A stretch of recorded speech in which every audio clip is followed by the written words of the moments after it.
the world has the complete record from discovery up to the present, production, reserves, depths, everything connected, ownership connected with it. And the industry kind of likes to keep it to itself too, for very good reasons. And so that it's very hard for ordinary mortals to get access to this, and that explains why so few people understand it. The other reason people don't grasp this is it's very counterintuitive. You know, people say the Stone Age didn't end because we ran out of stone, you know, and they say, oh, man's imagination and ingenuity will always find a substitute. We hear a lot of that, and how Stone Age gave way to bronze, and bronze to iron, and iron to steel, and steel to computers, and this whole upward progression is deeply embedded in our mindset. We think this way, everybody thinks this way. And so it comes as something of a shock to find that oil, which is the driver of the modern economy, I mean, wherever we look we see the impact of oil for transport, for agriculture. Let's forget agriculture, it's very heavily dependent upon oil. It comes as a shock to suddenly find that here this prime thing is heading for a peak and a decline, with no sight as of today for a substitute that comes close to it in terms of convenience and low cost. What does backdating the reserves mean, and why is it so important?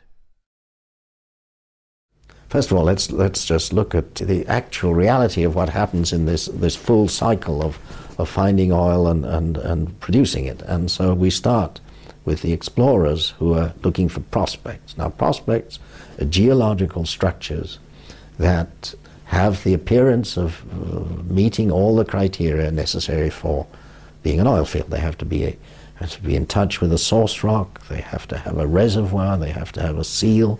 The timing of all of this has to be right. There's no point having a structure that developed after the oil moved. So there's about 6 or 7 fundamental parameters that have to come together in the right place. And there are many uncertainties about all of this. You can't answer all of this easily just looking at seismic data or regional knowledge. But anyway, you can more or less make a good, in most cases, with the amount of knowledge and the modern seismic and such, you can get a pretty good estimate of what the volume of this prospect would be. And really, if you're honest about it, you can pretty much say whether or not it has a good chance of being a success or not. But in the real world, at least in the real Western world, it isn't as simple as that, because these companies operate with affiliates around the world, each of whom are competing with each other for financial support in order to drill the well to test whether this prospect is valid or not. And so it's common practice that you know pretty well in your own mind what it is, but in order to get the money with which to drill it, you make it look a bit better than it really is. And then if it should come in as a success, and only about 1 in 10 do, so there are many failures in this whole business. But anyway, if it is a success, then the engineers come in and they design it, and they have every good reason to be very conservative in their estimates, especially in a big field. They don't have to claim it all up front. And so in the case of the large well, take Prudhoe Bay, for example, as a good example. Prudhoe Bay field in Alaska, the largest in North America, was found in 1969. And already by 1977, the company had internally estimated its reserves at about 12.5 billion barrels. They reported 9 to comply with SEC rules that allowed them only to claim what the existing wells were going to do. And then it reached a plateau around 1980, I think, set by the capacity of the pipeline. Then by 1982 they started pressure maintenance and horizontal drilling and gas injection and all the sophisticated technology they could throw at it to hold up production. But by about 1989, decline set in. And then indeed this gas injection procedure that had been used did work, and so it arrested decline for 1 year. But then decline resumed, and now at a steeper rate. And so if you extrapolate this steeper rate, you come out to about 12 billion, which was what they thought all along. And this demonstrates very clearly that technology has had no particular impact on the reserves themselves. It has held production higher for longer, which has made more money, but it really hasn't added to the reserves. And although 9 billion was reported in 1977, which then grew to 12 over the next 10 years, it wasn't really added over the next 10 years. It all belonged back to the original discovery date of the field back in 1969. And so this backdating issue enters into it. We have to recognize, if you want to talk about discovery trend, don't talk about financial return or other things, strictly to know the discovery trend. You need to know the discovery trend with which to project the future. That is the critical thing. You know, you don't have a career unless you were born. Discovery is everything. And so to get this right discovery trend, we have to backdate these upward revisions that are reported for financial purposes, and perhaps with new knowledge, even new knowledge, or even in some cases with certain new technologies that weren't originally available. It doesn't matter why the reserve should be revised up. They all relate back to the original discovery.